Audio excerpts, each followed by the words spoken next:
भारत माता को प्रणाम करती हूँ, माँ भारती को प्रणाम करती हूँ और मंच स्थल पर विराजमान आदरणीय जनों और आप सभी की पावन उपस्थिति को प्रणाम करती हूँ। सबसे पहले अपनी माँ के लिए, आप सभी की माँ के लिए और आप सभी माँओं के लिए चार पंक्तियाँ। जिंदगी शर्तों की मोहताज नहीं होती है, जिंदगी शर्तों की मोहताज नहीं होती है, दर्द होता है तो आवाज नहीं होती है, मुझसे रूठे हैं खुद गर्ज जमाने वाले, बस मेरी माँ है जो मुझसे नाराज नहीं होती है, बस मेरी माँ है जो नाराज नहीं होती है। वैसे तो सुदिति ग्लोबल का हर सदस्य मेरे लिए एक प्रेरणा स्रोत है, प्रशंसा का पात्र है। आज इस गणतंत्र दिवस के शुभ अवसर पर मैं कुछ इस विशेष कर्मियों का अभिनंदन करना चाहूंगी।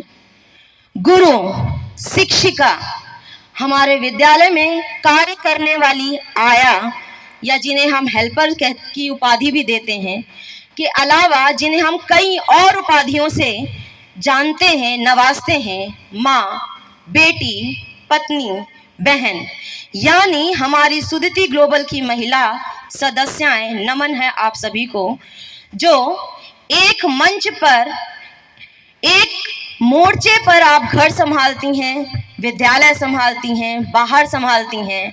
एक कर्म का मंच है, एक कर्म का मोर्चा है और एक धर्म का मोर्चा है, और अब एक और सुदिति गर्ल्स विंग का भी मोर्चा आने वाला है, जो हम सभी आने वाले दिनों में संभालने वाली हैं। आशावादी हूँ और अभिलाषी भी हूँ कि आज जैसा ये जुनून, ये जोश मात्र एक दिन तक सीमित नहीं रह जाएगा। हर दिन गणतंत्र का पर्व है, हर दिन देश का है, हर दिन उत्सव का है, इंसानियत का है, आत्मीयता का है, जिसकी केंद्र बिंदु इस दुनिया की आधी आबादी एक महिला है।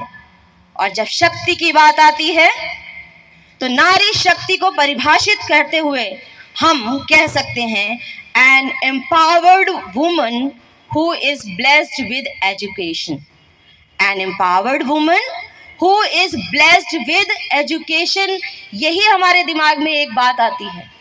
लेकिन मेरी प्रेरणा स्रोत एक साधारण सी गांव की महिला है, मेरी माँ है, मेरी माँ की माँ है, और एक ऐसी महिला है जिसका एक वाक्य मैं आज आपको सुनाने जा रही हूँ, जिसका परिचय दिए बगैर शायद मेरा इस मंच पर आना सफल नहीं हो पाएगा। मैंने एक वाक्य पढ़ा था, पंजाब के गांव की एक महिला थी, उसको एक मंच पर आना था कुछ शब्द कहने के लिए। उससे पूछा गया कि आपका परिचय क्या दिया जाए, आप क्या चाहेंगी, आपको किस परिचय से जाना जाए। उसने कहा, आप जवाब सुनकर के आप हैरान रह जाएंगे।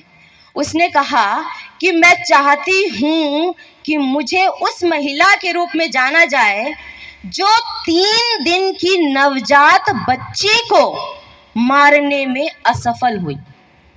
सब सन्न थे। ऐसा क्यों? मैं आपको वो वाक्य सुनाना चाहूंगी। जब वो वाक्य मैंने पढ़ा था, सुना था, तो उसने मेरी जिंदगी बदल दी। उस समय मैं क्लास 10th स्टैंडर्ड में थी।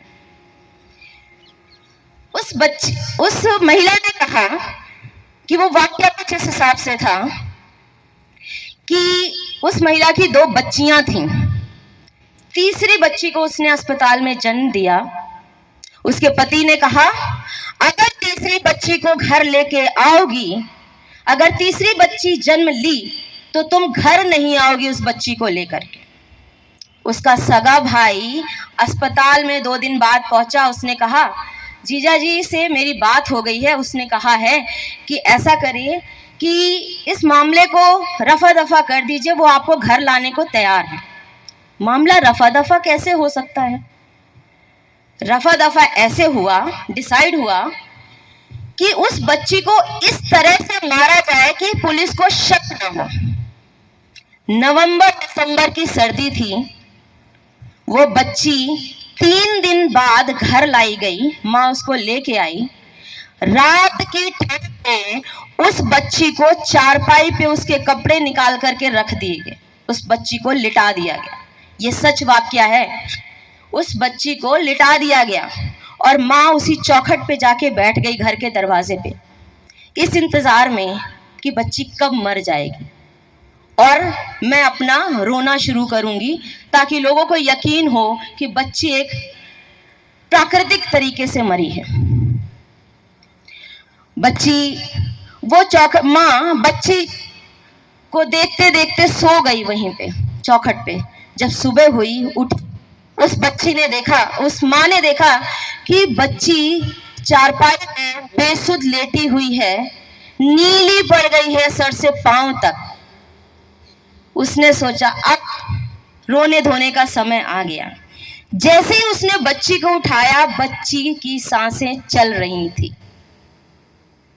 वो महिला कहती है कि यदि मेरी बच्ची 3 दिन की नवजात बच्ची मौत से लड़ सकती है, सारी रात उस सर्द से लड़ सकती है, तो मैं इस समाज से क्यों नहीं लड़ सकती, मैं इस कुरीति से क्यों नहीं लड़ सकती। उस दिन उस महिला ने उस बच्ची को सीने से लगाया और आज वो बच्ची, वो माँ उस परिचय, किसी भी परिचय की मोहताज नहीं है। तो ये थी उस महिला की कहानी। जब नारी शक्ति का ये उदाहरण है कि 3 दिन की बच्ची के अंदर ये शक्ति है कि वो यमराज से भी लड़ सकती है। कई लोगों को भ्रम है कि महिला को शक्ति का एहसास दिलाना पड़ता है, उसे सशक्त करना पड़ता है। कुछ लोग तो ऐसे मिलते हैं जो कहते हैं कि चिंता मत कर, मैं तुम्हारा सहारा हूं। पर आपको बता दूं, महिला अबला नहीं है, रूढ़िवादी नहीं है। ये उसकी कोई प्रॉब्लम नहीं है कि वो अपने पुरुष से 2 कदम पीछे चलती है। वो उसके संस्कार है, क्योंकि वो जानती है कि अगर पुरुष कहीं डगमगाया तो सिर्फ वही महिला उस पुरुष को संभाल सकती है और किसी में वो हिम्मत नहीं है। एक अत्यंत प्रेरणा स्रोत कविता है जिसे मैं आप सभी के मध्य रखना चाहूंगी। सुदति ग्लोबल की हर स्त्री, भारतवर्ष की हर एक स्त्री के लिए समर्पित करना चाहूंगी। ध्यान से सुनिएगा। तू खुद की खोज में निकल, तू खुद की खोज में निकल, तू किस लिए हताश है। तू खुद की खोज में निकल, तू किस लिए हताश है। तू चक, तेरे वजूद की समय को भी तलाश है, समय को भी तलाश है। जो तुझसे लिपटी बेड़ियां, समझ न इसको वस्त्र तू। जो तुझसे लिपटी बेड़ियां, समझ न इसको वस्त्र तू। ये बेड़ियां पिघाल कर बना ले इनको शस्त्र तू, बना ले इनको शस्त्र तू। तू खुद की खोज में निकल, तू खुद की खोज में निकल, तू किस लिए हताश है। तू चल, तेरे वजूद को समय को भी तलाश है। चरित्र जब पवित्र है तो ये क्यों ये दशा तेरी। चरित्र जब पवित्र है तो क्यों है ये दशा तेरी। ये पापियों को हक नहीं कि ले परीक्षा तेरी, कि ले परीक्षा तेरी। तू खुद की खोज में निकल, तू किस लिए हताश है।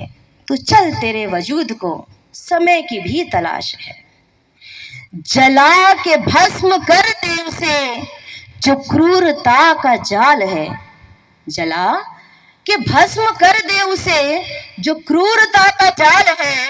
तू आरती की लौ नहीं, तू क्रोध की मशाल है, तू क्रोध की मशाल है। तू खुद की खोज में निकल, तू किस लिए हताश है। तू किस लिए हताश है। चुनर उड़ा के ध्वज बना, गगन भी कब कपाएगा। चुनर उड़ा के ध्वज बना, गगन भी कब कपाएगा। अगर तेरी बिगड़ी तो एक भूकंप आएगा, एक भूकंप आएगा। तू खुद की खोज में निकल, तो किस लिए हताश है। तो चल, तेरे वजूद की समय को भी तलाश है, समय को भी तलाश है। धन्यवाद।